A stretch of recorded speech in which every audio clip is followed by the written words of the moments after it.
Sidi Touré partage l'expérience de la coopération ivoirienne avec l'agence et présente les enjeux pour l'Afrique. La 68e conférence générale annuelle de l'Agence internationale de l'énergie atomique, EA, s'est tenue du 16 au 20 septembre 2024 à Vienne en Suisse, en présence de près de 3000 participants venus de 150 pays des 178 États membres dont la Côte d'Ivoire, qui a été représenté par le ministère des Ressources animales et halieutiques. Au-delà des travaux de cette conférence, plusieurs thématiques ont été évoquées dont la lutte contre l'insécurité alimentaire dans le monde. Dans son allocution liminaire, le directeur général de l'EA, Raphaël Mariano Grossi, a esquissé les grandes lignes des contributions scientifiques de l'agence au règlement de la crise alimentaire mondiale. La question de la sécurité alimentaire se pose de nouveau, et de façon plus aiguë que jamais. Les pays n'ont pas besoin d'autres discours ou d'autres documents d'orientation pour être convaincus de l'existence de ces problèmes. En revanche, ils ont besoin de solutions, a déclaré M. Grossi, soulignant les effets concrets et l'approche pratique de l'initiative Atome 4 Food. À la tête de la délégation ivoirienne, Sidi Siemoko Touré a présenté une communication lors du forum scientifique Atome 4 Food une meilleure agriculture pour une vie meilleure consacré à l'utilisation de techniques nucléaires pour soutenir l'agriculture durable et lutter contre la faim dans le monde. Le ministre ivoirien des Ressources animales et halieutiques a souligné que les approches nouvelles face aux enjeux de sécurité et de souveraineté alimentaire couplés aux impératifs environnementaux doivent se transformer pour s'inscrire dans une logique de durabilité.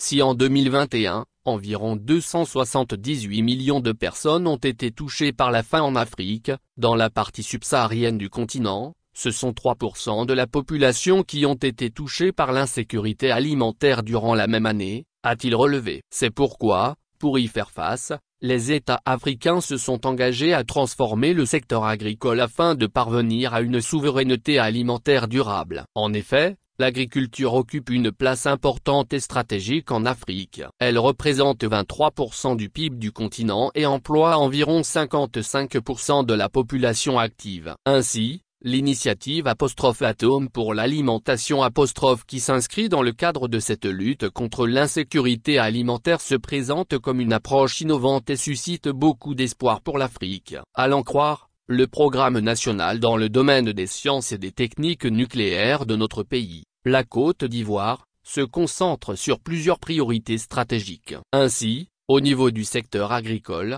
le programme d'amélioration génétique des bovins piloté par le ministère des Ressources animales et halieutiques vise à accroître la production de lait et de viande. Les différents laboratoires nationaux travaillent sur les questions de sécurité alimentaire, de surveillance environnementale et de santé publique. En résumé, la Côte d'Ivoire vise à renforcer ses infrastructures techniques et ses capacités humaines pour relever les défis dans ces domaines prioritaires. Dans son ambition de transformation de son agriculture, et de son secteur des ressources animales et halieutiques en particulier, la Côte d'Ivoire a adopté des politiques de développement pour atteindre la souveraineté alimentaire et nutritionnelle. Au regard des enjeux du secteur des ressources animales et halieutiques, la politique nationale de développement de l'élevage, de la pêche et de l'aquaculture, PONADEPA, pour la période 2023-2026, se donne pour objectif général de garantir la sécurité et la sûreté alimentaire, la production durable de protéines animales et halieutiques de qualité et la création d'emplois pour les jeunes et les femmes, s'inscrivant ainsi dans la vision du président de la République Sem Alassane Ouattara de faire la Côte d'Ivoire un pays solidaire sur la base d'une croissance vigoureuse, soutenue et inclusive, a-t-il relevé. Sidi Touré a expliqué que pour opérationnaliser cette nouvelle politique et la pérennisation des acquis, le ministère des Ressources animales et halieutiques a mis en place des centres d'application et de spécialisation, lesquels constituent une nouvelle approche de mise en œuvre des projets et viennent répondre aux contraintes majeures des filières animales et halieutiques par l'adressage des problématiques de l'ensemble des chaînes de valeur. Ils sont dédiés à la recherche et au développement des filières concernées, à la formation des bénéficiaires et à l'encadrement des acteurs de la chaîne de valeur des dites filières et enfin, à l'employabilité des jeunes et des femmes par leur installation dans les métiers de l'élevage. Pour l'atteinte de ces objectifs ambitieux, la Côte d'Ivoire veut continuer à compter sur sa coopération avec l'EA. En effet, membre de l'agence depuis le 19 novembre 1963, bénéficie d'une coopération telle que dans divers secteurs économiques et technologiques nucléaires. Dans les domaines de la production et de la santé animale, plusieurs projets ont été financés par l'agence en Côte d'Ivoire. Durant une décennie, l'EA a apporté un appui au laboratoire national agricole de Bingerville en termes de formation, d'équipement de laboratoire. Cette collaboration a porté sur la santé, la nutrition, la production et la reproduction d'animaux d'élevage ayant abouti à une production considérable de la productivité animale en Côte d'Ivoire.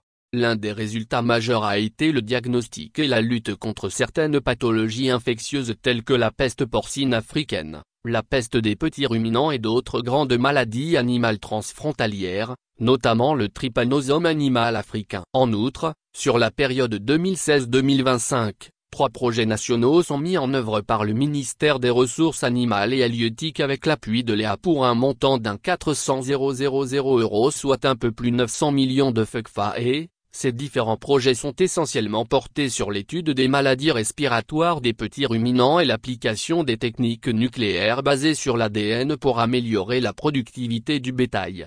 Ces projets ont apporté des résultats notables pour notre élevage. Ainsi un accroissement très significatif de 22,58% de cheptel national de petits ruminants a été observé sur la période 2016-2023. La productivité du cheptel bovin national s'améliore du fait de la vulgarisation des pratiques d'amélioration génétique et de nutrition animale sur nos élevages bovins ainsi que le contrôle de certaines épizooties dans les élevages, a-t-il indiqué. Avant de décliner quelques perspectives de projet sur l'installation de plusieurs services d'insémination artificielle de santé animale et le bon maillage du territoire.